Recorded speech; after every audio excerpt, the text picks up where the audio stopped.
So ভাই লোক, অজয় দেবগানের একটা শয়তান বলে একটা মুভি এসেছিল, সেটা মনে আছে? नहीं। যদি মনে থাকে তাহলে এটাও মনে থাকবে যে সেই মুভিটা কিন্তু একটা রিমেক মুভি ছিল।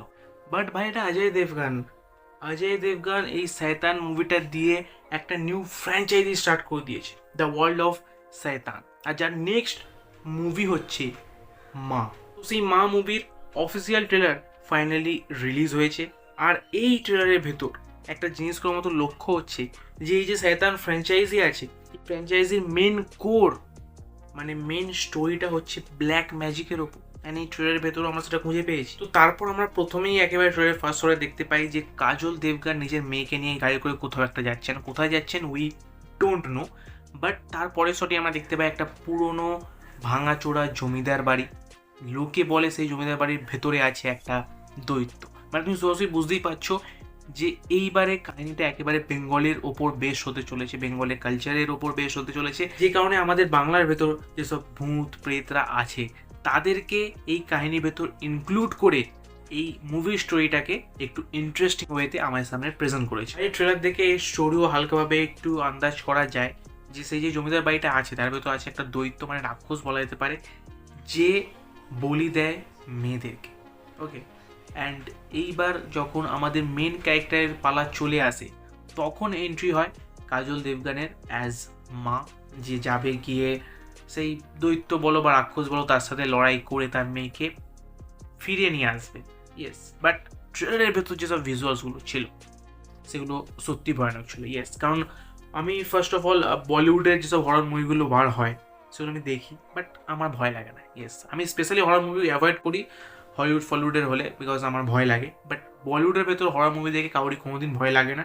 বাট এইবার যেসব ভিজুয়ালসগুলো দেখানো হয়েছে সেগুলো কিন্তু অ্যাকচুয়ালি আমাদের এইখানে এফেক্ট করে, মানে সেগুলো দেখে সত্যি অ্যাকচুয়ালি ভয় লেগে যাচ্ছে। আর তার পাশাপাশি আরও একটা ক্রেডিট যাবে এর ব্যাকগ্রাউন্ড মিউজিককে। যে ধরনের ব্যাকগ্রাউন্ড মিউজিকটা দিয়েছে ভাই, একটা সাসপেন্স, একটা থ্রিল পুরো ট্রেলারটা জুড়ে বজায় আছে, যে কারণে এই ট্রেলারটা আমার বেশ ভালো লেগেছে। সো এই ট্রেলারের ভিজুয়ালস আর এই ট্রেলারের ব্যাকগ্রাউন্ড মিউজিক মিলে এই ট্রেলারের থ্রিলটাকে একেবারে চরম পর্যায়ে পৌঁছে দিয়েছে। কিন্তু তার ভেতর লক্ষ্য করার মতো জিনিস হচ্ছে এটা শয়তান ফ্র্যাঞ্চাইজির নেক্সট মুভি।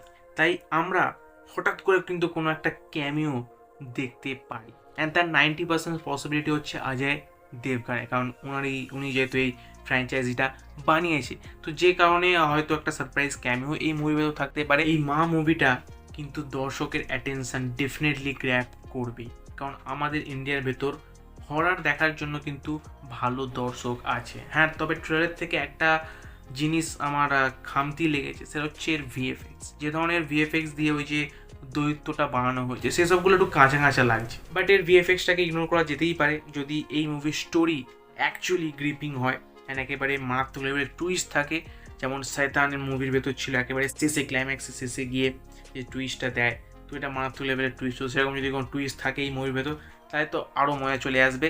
বাকি এই ট্রেলারের ভেতর একটা জিনিস লক্ষ্য করার মতো ছিল, যখন কাজলকে ধরে নেয় ওই দৈত্যটা, দেন তখন হট করে কাজলের চোখটা খুলে যায় অ্যান্ড আমরা দেখতে পাই চোখটা নীল হয়ে গেছে। তো মেবি কোনো একটা সুপার ন্যাচারাল পাওয়ার তার ভেতর ঢুকে যায় অ্যান্ড মেবি হতে পারে পাস্টে যে দৈত্যরা কোনো একটা মেয়েকে মেরেছিল তারই বুঝতেই পারছো আত্মারা তার ভেতর ঢুকে যায় কাজলের ভেতরে। অ্যান্ড তারপর অবভিয়াসলি ক্লাইম্যাক্সে যেসব সিনটা হবে। তো এই মায়ের ট্রেলারটা অফকোর্স আমার খুব ভালো লেগেছে। অ্যান্ড তোমার কেমন লাগলো ট্রেলারটা তুমি অফকোর্স কমেন্ট করে জানাতে পারো তোমার ওপিনিয়ন। বাকি আমি কথা বলেছি হাউসফুল 5-এর ট্রেলার নিয়েও, তো তুমি যাও গিয়ে আমার সেই ভিডিওটাকে চেক আউট করতে পারো। তোমার সাথে দেখা হবে আবার ঠিক সেই ভিডিওতে। So by.